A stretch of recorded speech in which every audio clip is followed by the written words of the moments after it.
The state of Florida is known for its amazing year-round weather, its gorgeous beaches, and has become a vacation hotspot to the United States. The state of Florida also seems to attract its fair share of serial killers. We've already covered Ted Bundy, who was apprehended in Pensacola, Florida, as well as Danny Rolling, the Gainesville Ripper of Central Florida. There's also Daniel Conahan, otherwise known as the Hog Trail Killer of Charlotte County, Florida, a case that we will eventually cover. But it would be in the late 1980s that the state of Florida would have its first known female serial killer. In 1989, 51-year-old electronics shop owner Richard Charles Mallory had been out and about looking for fun. He would eventually pick up a prostitute along Interstate 75 in Florida to engage in sex for pay. A Volusia County deputy would eventually discover his body in a wooded area several miles away from his abandoned car. Richard Mallory had been shot multiple times. 2 bullets to the left lung were found to have been the cause of death. On June 1st, 1990, the nude body of 43-year-old construction worker David Andrew Spears was found in Citrus County, Florida. Spears had been shot 6 times in the torso from a .22 caliber pistol. Just a few days after David Spears' body was discovered, the body of 40-year-old Charles Edmund Carsgadden was discovered in Pascal County, Florida. Charles Carsgadden worked part-time at a local rodeo. He had been shot 9 times in the chest and stomach. On August 4th, 1990, Marion County, Florida law enforcement found the body of 50-year-old salesman Troy Eugene Burris. Burris was reported missing a week earlier. With the scorching Florida summer heat, his body was found in a fairly decomposed state. But the medical examiner was able to determine that the cause of death was 2 gunshot wounds to Troy Burris's torso. On September 12th of 1990 in Marion County, Florida, Charles Dick Humphreys, a police chief, retired Air Force major, and Florida child abuse investigator, was found dead. His body was fully clothed and, much like the other bodies found, had multiple gunshots to the head and torso. On July 4th, 1990, the abandoned car of 65-year-old Peter Abraham Seams was found in Orange Springs, Florida. Peter Seams left Jupiter, Florida and headed for New Jersey, but never made it there. His body has never been found. Witnesses would later describe having seen 2 women near the car. On November 19, 1990, the partially disrobed body of 62-year-old Walter Gino Antonio was found in a remote part of Dixie County, Florida. Much like the other victims, Walter Antonio had been shot 4 times in the back and in the head. His car was found abandoned 5 days later in Brevard County, Florida. Within a year's span, a total of 7 deceased males had been discovered up and down Central Florida. The police were on the hunt for what appeared to be a serial killer. Little did they realize that this would be a different type of serial killer, one that would shock the nation.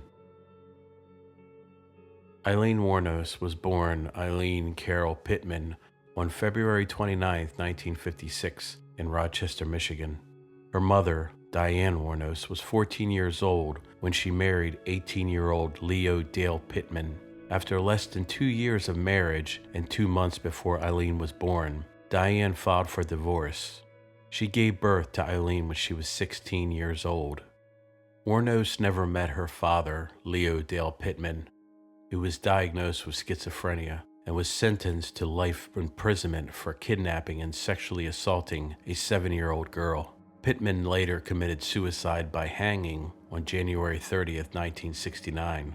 On January 1960, when Wuornos was almost 4 years old, her mother Diane abandoned her children, leaving them with their maternal grandparents, Lori and Britta Wuornos. Her grandparents were both raging alcoholics. They legally adopted her brother Keith and Aileen on March 18, 1960. Wuornos said that her alcoholic grandfather often abused her as a child. Before beating her, he would force her to strip down naked and often sexually assaulted her. When Wuornos was 11 years old, she began engaging in sexual activities in school in exchange for cigarettes, drugs, and food. Disturbingly, she also engaged in sexual activities with her own brother. In 1970, Wuornos became pregnant at 14 years old. This pregnancy was a result of her having been sexually assaulted by a friend of her grandfather's. The child was given up for adoption. After giving birth, Wuornos would drop out of school. She began spending more time away from her grandparents' house. During this time, after decades of alcohol abuse, her grandmother would die of liver failure. When Wuornos turned 15, her grandfather threw her out of the house, and she began supporting herself through prostitution. Wuornos would live in the woods or hitchhike around the country. She would also often use fake names while traveling. After her brother Keith died of esophageal cancer, Wuornos received $10,000 from his life insurance. She would hitchhike to Florida, where she met and quickly married 69-year-old yacht club president Louis Gratz Fell. This marriage would be short-lived, as she would eventually beat Fell with his own cane, leading him to gain a restraining order against her within weeks of the marriage. Wuornos and Fell annulled the marriage on July 21st after only 9 weeks. Wuornos continued to work as a prostitute to support herself. She always found herself in trouble with the law, racking up records for various charges of illegal possession of firearm, forgery, assault, robbery, car theft, resisting arrest, and obstruction of justice. In 1986, while in Daytona Beach, Florida, Wuornos met Tyria Moore at a gay bar called the Zodiac. They moved in together, and Wuornos supported them with her earnings as a prostitute. It would be years later when Aileen Wuornos started her killing spree. On July 4th, 1990, Rhonda Bailey witnessed a car accident. She provided police with a description of 2 women who fled the scene. That car belonged to 65-year-old Peter Abraham Seams, who had been missing. The 2 women were Aileen Wuornos and Tyria Moore. Florida police also found some of Peter Seams' belongings in local Florida pawn shops. Aileen Wuornos' fingerprint that was found on a receipt at one of the pawn shops also matched the print that was left in Seams' car. Aileen Wuornos already had an extensive criminal record in the state of Florida, and samples of her finger and palm prints were already in the database. On January 9th, 1991, police walked into the Last Resort biker bar in Vallejo County, Florida, and arrested Aileen Wuornos. Florida police would eventually locate Tyria Moore the next day in Scranton, Pennsylvania. Moore was ready to cooperate in exchange for immunity. Moore returned with the police to Florida, where she was put up in a Daytona motel room and instructed to continuously call Wuornos in jail until she admitted to her crimes. 11 calls in total were made by Moore. She would claim to be absolutely terrified of being charged for the murders that Wuornos had committed. When Wuornos asked Moore if she was being recorded, Moore simply said no. Wuornos told her that she would clear her name. 3 days later, on January 16, 1991, Aileen Wuornos confessed to the murders. Of course, Aileen Wuornos would confess, but with a catch, as she claimed that all 7 men had tried to sexually assault her and that she had killed them all in self-defense. 1 year later, on January 14, 1992, Aileen Wuornos went to trial for the murder of Richard Charles Mallory. Under Florida's Williams rule, the prosecutor in the case was allowed to introduce evidence related to her other crimes to show a pattern of illegal activity. During the trial, the state's star witness and Aileen Wuornos' ex-lover, Tyria Moore, claimed that Wuornos had never mentioned Richard Charles Mallory having hurt her at all before she killed him, and that Wuornos appeared unharmed, cold, and unfazed when she calmly recounted killing him.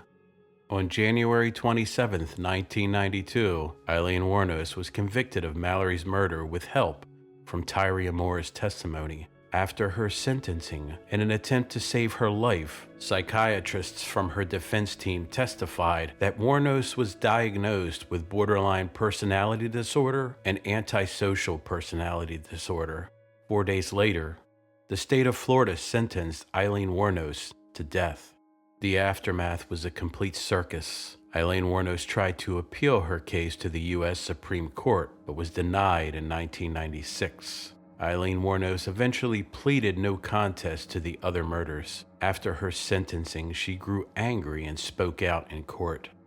I sentence you in case number 91-463 to death for the murder of Troy Burris. Case number 91-304, I sentence you to death for the murder of Charles Humphreys. Case number 91-112, Citrus County case number, I sentence you to death for the murder of David Spears. Thank you. And probably see, I'll be up in heaven while y'all are rotting.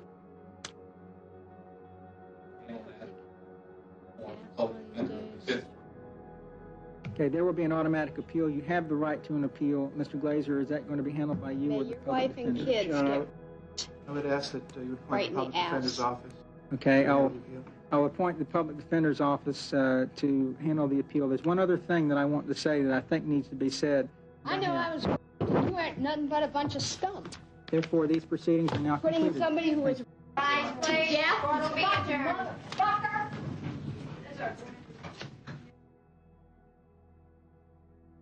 In a 2001 petition to the Florida Supreme Court, Wuornos stated her intention to dismiss her legal counsel and to terminate all pending appeals. Wuornos would write, "I killed those men, robbed them as cold as ice, and I'd do it again too. There's no chance in keeping me alive or anything, because I'd kill again. I have hate crawling through my system. I am so sick of hearing that she's crazy stuff. I've been evaluated so many times. I'm competent, sane, and I'm trying to tell the truth. I'm one who seriously hates human life and would kill again." On October 9th, 2002, Aileen Wuornos was executed by lethal injection by the state of Florida. She declined her last meal and opted for a cup of coffee. Her last words were, "Yes, I would like to just say that I'm sailing with the rock, and I'll be back, like Independence Day with Jesus. June 6th, like the movie, big mothership and all. I'll be back. I'll be back." She died by lethal injection that morning at 9:47 a.m.